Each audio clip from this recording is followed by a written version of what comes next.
Hello, my name is Eyþór Eðvarsson, and I'm one of the crew members that is going to row from Norway to Iceland this summer. We're going to start in Norway, go to the Orkney Islands, the Faroe Island, and then to Iceland. And on the way, we're going to tell the story and the relationship between Iceland and those countries. And I have Gísli Sigurðsson, professor at Árnastofnun in Iceland, with me today. And he's going to tell me about the links between the Orkney Island and Iceland. Gísli, the historical links between Iceland and the Orkney Islands.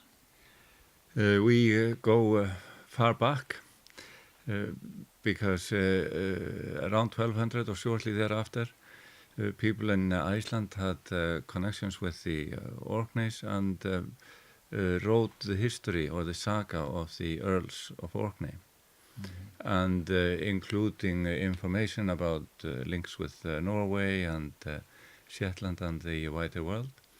There are many references to visits from Iceland to the Orkneys, and many of the settlers that came originally to Iceland, not only from Norway, but via the Norse colonies in the British Isles, in particular the Orkneys and the Hebrides and Shetland and Ireland, of course. And Orkney was the power center at the time. Even though we have references to earls in the Hebrides and even kings in Ireland and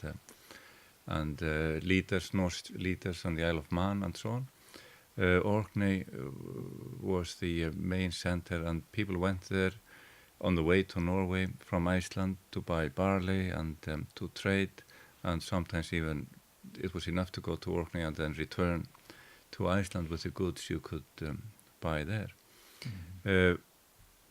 One of the leading settlers in Iceland, Auður Djúpúðga, after whom you name your boat, she came through the Orkneys to Iceland, and she is really the linking person in this whole story. Her father, Ketill Flatnose, he came from Norway during the reign of King Harald the Fairhair, became a chieftain in the Hebrides, and his daughter, Auður, became a queen of the Vikings in Dublin, and many of his children, Auður's brothers and her nephew, they went to settle and took up the main settlements in Iceland.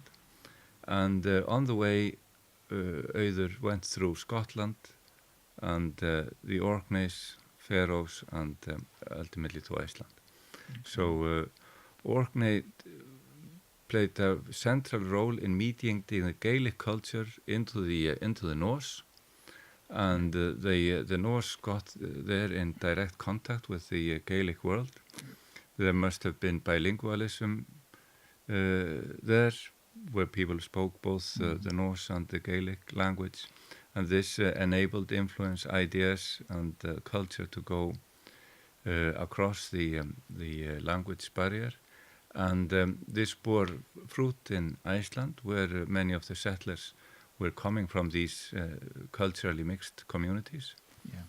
And many of them, of course, both of Gaelic genetic extraction, but of the Norse genetic background, but with a Gaelic cultural input.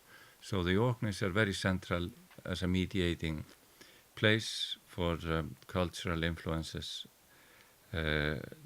from the Gaelic world into the Norse flowering in Iceland.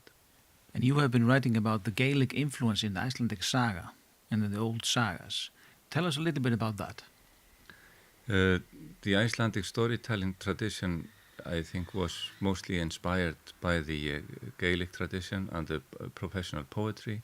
They learned from the professionalism of the Gaelic tradition, and that is where I think the Icelanders got a head start in the royal courts of Scandinavia, and created interest in the art of storytelling, the art of poetry, that led to the great literary innovation in the 13th century that we know as the Icelandic sagas.